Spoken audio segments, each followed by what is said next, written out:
friends. It's Lisa with just like kind of a Tuesday thought.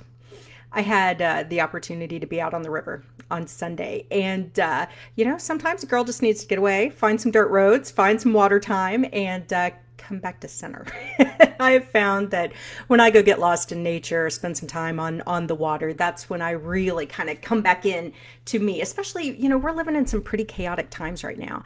And when stuff is more chaotic, I find it that then it's even more necessary than ever to just kind of go get lost in the woods, or find a riverbank somewhere. Anyway, this particular Sunday, I capsized my kayak. It's not a big deal, but I'd never capsized kayak before, and I've been kayaking a long time. Canoes, yes. Typically, I could blame somebody else for that. But in a kayak, I've only got myself to blame. And, man, I hit a tree that was sticking up out of the water and went over, and the kayak actually, went down underneath the tree. It could have been a pretty bad deal, but ultimately it turned out just fine. And I am one that tries to find the lesson in the obstacles. And there are plenty of obstacles in a river. There are plenty of obstacles in life. And it seemed like a pretty decent analogy. So I just want to share a couple of observations. And for those of you who spend any time on the water at all, I would love to hear the lessons you've learned from the water and the things that you've come to know about life or about yourself or about, dealing with situations thanks to time you've spent on the water. First of all, when I capsized, first thing is don't panic, right? Don't panic, get yourself safe, don't worry about stuff. Secondly, it's the recognition that shit happens. Shit happens, right? Something is going to happen if we're out in life doing anything of, having fun or doing anything of any importance. Shit is going to happen. And that's just how it goes. But it's how we react to and deal with that shit that helps determine kind of where, A, if we can learn from the opportunity, or B, how we kind of deal with stuff happening in the rest of our life. So in this particular situation, didn't panic, got myself safe, let the life jacket float on. I wasn't wearing it, I'll admit. Let it float on down the water because, the stuff wasn't relevant. But what I realized is that the reason I capsized is because I didn't commit. I saw that there was a tree, that it was submerged underneath the water, part of it sticking out. And at first I was going to go right. And then at the last minute, I decided to go left. And then I ended up on the tree and flipping over on the side. And it reminded me that highways and roads are littered with indecisive squirrels. We've all seen how a squirrel gets in the middle of the road, is indecisive, goes, either direction, and it ends up, being its demise. That whole squirrel analogy is exactly what I did on the water, in the kayak, and with the tree, and caused myself to capsize. So it helped me realize that in life, just pick a path and go with it. Go with it. We can change our minds later, especially after the obstacle is out of the way. But when there's an obstacle in the road, picking a path and sticking with it to get past the obstacle is probably our best bet. Otherwise, we could become like those metaphorical or quite literal squirrels. The other thing that I realized, trying to pull a kayak out from under a tree, and then it was upside down, so it filled with water, of course. And I'm trying to get it to the bank and turn it over, and it was a freaking nightmare, and it was really heavy. And I'm like, I can't do this. My daughter came over. We're trying to do it together, and it just wasn't working. And so finally, the other person we're with comes over and says, hey, you can't fight against the water. You can't fight the current. You got to let the current and the flow work with you and actually help you get to your goal, help you accomplish what you're trying to do, because you can never outpower the water by yourself. Just work with the flow. And of course, once that thought came in and we worked with the flow, it was really easy to get the kayak back over and get it up on the bank and get it, drain all the water and all the rocks and everything else that had gotten in it. But the idea of working with the flow instead of against it. Now, sure, it applies to water, but it also applies to divine flow.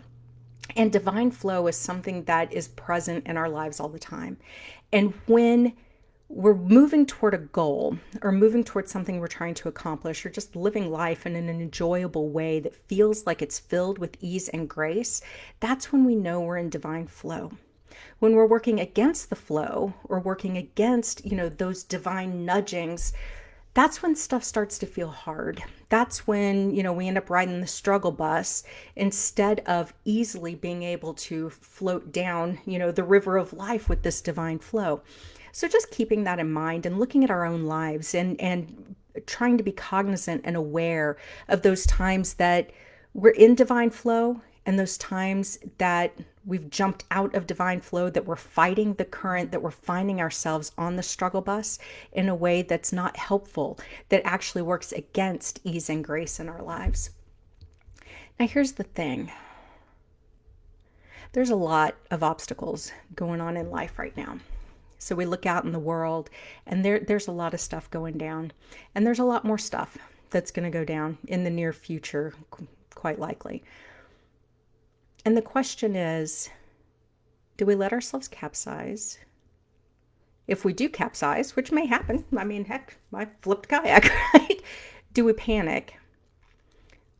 Or do we get ourselves out of the situation, find the bank, work our way to safety without panicking?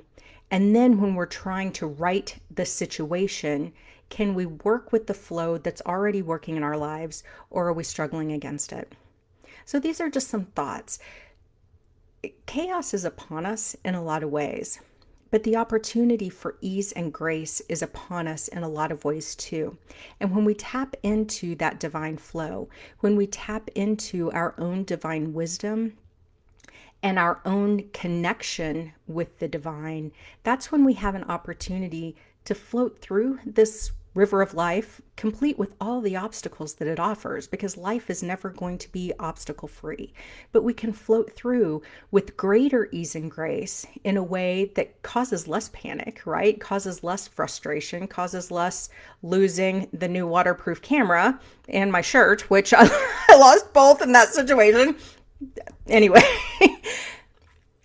Or do we fight in such a way that actually brings on greater chaos, greater struggle, and that makes it harder to actually get to the other side of the obstacle? So I've always thought that rivers can teach us a whole lot and that the experience on the river can teach us a lot. But the other thing with this too is the recognition that it's through the struggle that we learn.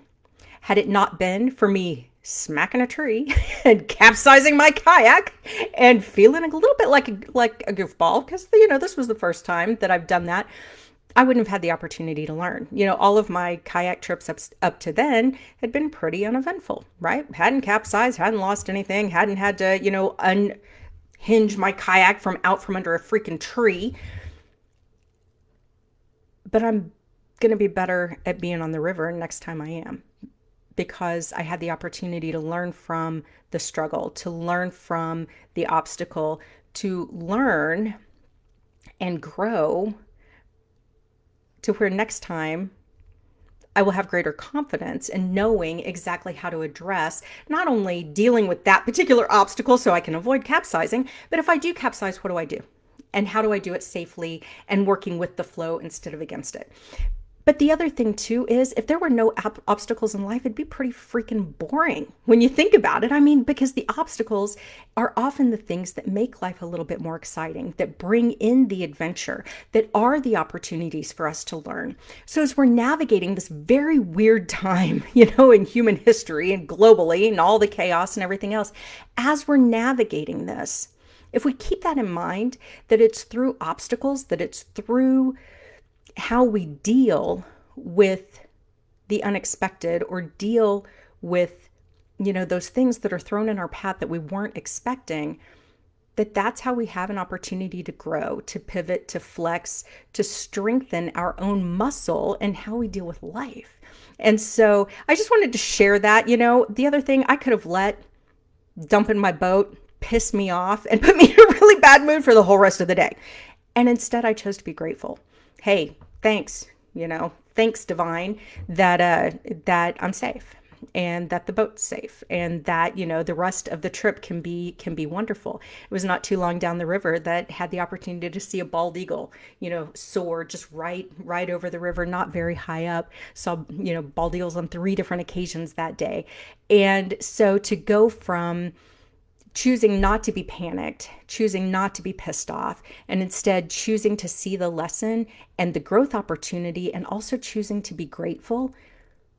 If we can navigate these troubled times with that kind of a mindset, instead of freak out, panic, hunker down, hide mode, I have a feeling that we're going to have an opportunity to come out the other side stronger, more resilient, more faithful people, because we've allowed grace to flow through us instead of damming it up and stopping the flow because we see the obstacle.